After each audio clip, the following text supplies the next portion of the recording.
എന്താ കാര്യം? അത് തന്നെ എനിക്ക് ചന്ദ്രേട്ടനോട് ചോദിക്കാനുള്ളത്. അവരെങ്കിലും അല്പം മനസ്സമാനത്തോടെ യാത്ര ചെയ്യട്ടെ. ആ തീരുമാനം നന്നായി മോനെ. ക്ഷേത്ര ദർശനം കഴിഞ്ഞ് അസ്വസ്ഥതയില്ലാത്ത മനസ്സോടെ അവരെ തിരിച്ചു വരട്ടെ. അപ്പോഴേക്കും ജയഭാരതി അമ്മയുടെ മനസ്സും ശരിയായിട്ടുണ്ടാവും.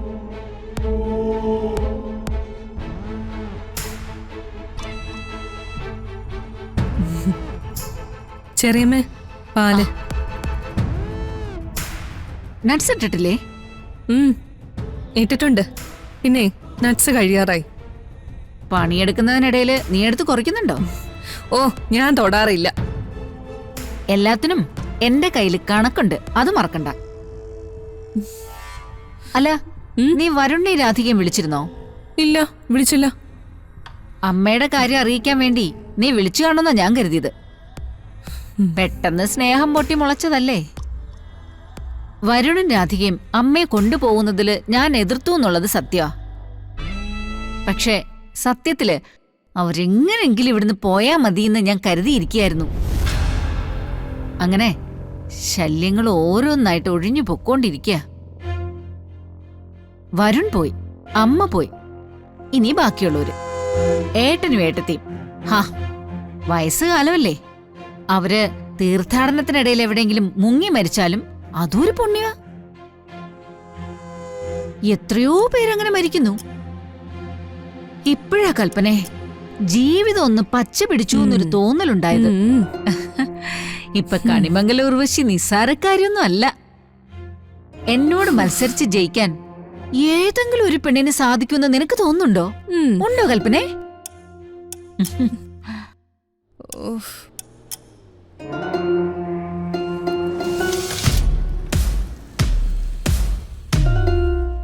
അതാരാ നോക്ക്. ചന്ദ്രേട്ടന്റെ ബിസിനസ് സുഹൃത്തുക്കൾ ആരെങ്കിലും ആയിരിക്കും. ചന്ദ്രേട്ടന്റെ ഒരു കാര്യം, ഏത് രാജ്യത്തും ഫ്രണ്ട്സാ.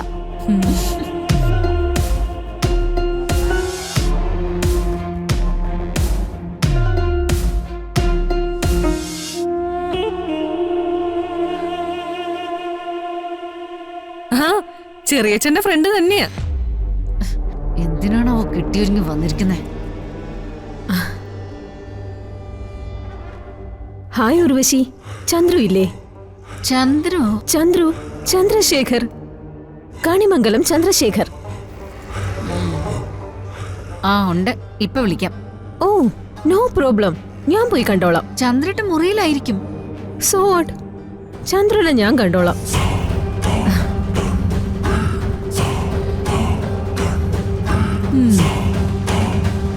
ചെറിയമ്മേ, ഈ സ്വാതന്ത്ര്യം കുറച്ച് അപകടമല്ലേ?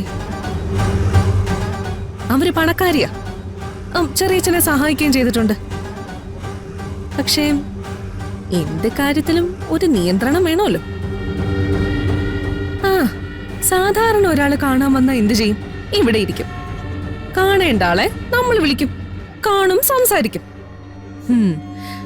ബെഡ്റൂമിലായാലും കുഴപ്പമില്ല എന്ന് പറയുന്നത് അത്ര നല്ലതായിട്ട് എനിക്ക് തോന്നിയില്ല.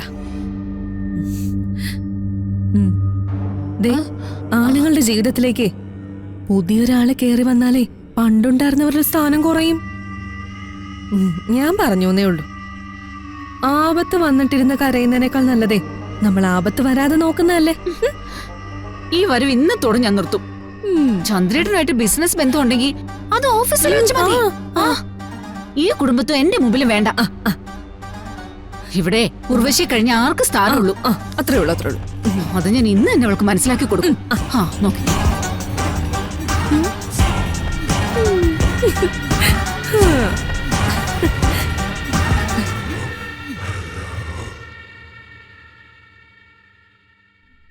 ചന്ദ്രേട്ടൻ ഇവിടെ ആയിരുന്നല്ലോ ഇരുന്നത്.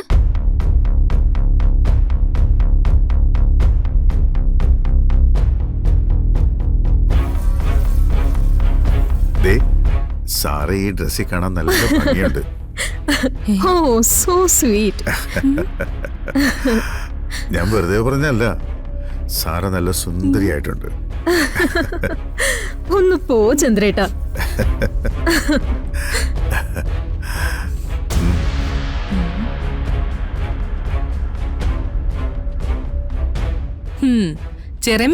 ചെറിയമ്മ ആരെയാ തെരയുന്നേ? നിനക്കറിഞ്ഞൂടെ അവളെ തന്നെ. അവരെ ദേ ആ ബെഡ്റൂമിലുണ്ട്. ബെഡ്റൂമിലോ? ചെറിയമ്മയുടെ ബെഡ്റൂമില്. ഓ, ഈ സാറയുടെ ഒരു കാര്യം. ചെറിയമ്മേ, വീട് അവരുടേതാ. അപ്പൊ വേണമെങ്കിൽ ബെഡ്റൂം അവരുടെയാണെന്നും പറയാം. പക്ഷേ ചെറിയച്ഛൻ ചെറിയമ്മയുടെ സ്വന്തം. കണിമംഗലത്തെ തിരിച്ചെടുത്ത സ്വത്തുക്കളിൽ ചെറിയച്ഛൻ കൂടെ ഉണ്ടെന്ന് സാറ് പറയില്ലേ? അവളുടെ അഹങ്കാരേ ഞാൻ ഇന്ന് തീർത്തു കൊടുത്തോളാം. ഇനി ഈ വീട്ടിൽ കാലൂത്താൻ ഞാൻ സമ്മതിക്കില്ല. ആഹാ.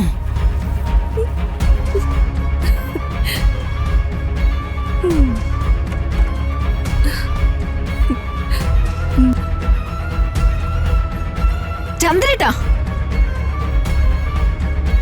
എന്താ കാര്യം? അത് തന്നെ എനിക്ക് ചന്ദ്രേട്ടനോട് ചോദിക്കാനുള്ളത്. വളരെ ഇമ്പോർട്ടന്റ് ആയ ഒരു ബിസിനസ് കാര്യം സംസാരിച്ചുകൊണ്ടിരിക്കുമ്പോ ഒരു മാനേഴ്സ് ഇല്ലാതെയാണോ കയറി വരുന്നത്? ചന്ദ്രേട്ടാ, ഏത് സ്ഥലവും നീ പണിയെടുക്കുന്ന അടുക്കളയാണെന്ന് കരുതരുത്. കൾച്ചർലെസ്. ചന്ദ്രശേഖരനെ പോലൊരു ഹസ്ബൻഡ്, അതും ഇത്രയും ടാലന്റഡ് ആയ ഒരു ബിസിനസ്മാൻ, സത്യത്തിൽ ഒരു പെണ്ണിന് കിട്ടാവുന്ന ഏറ്റവും വലിയ ഭാഗ്യമല്ലേ? പക്ഷെ നീയോ ചന്ദ്രശേഖരന്റെ തലയിൽ വീണ ശാപം.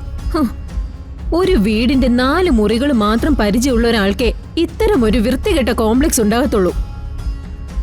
ആരെങ്കിലും സ്വകാര്യമായി എവിടെയെങ്കിലും ഇരുന്നാൽ ഒളിഞ്ഞു നോക്കാനുള്ള വാസന. അതൊക്കെ ബ്ലഡിൽ കിട്ടിയതാ. ചന്ദ്രേട്ടാ, എനിക്ക് വേണ്ടത് അല്പം സ്വസ്ഥതയാ.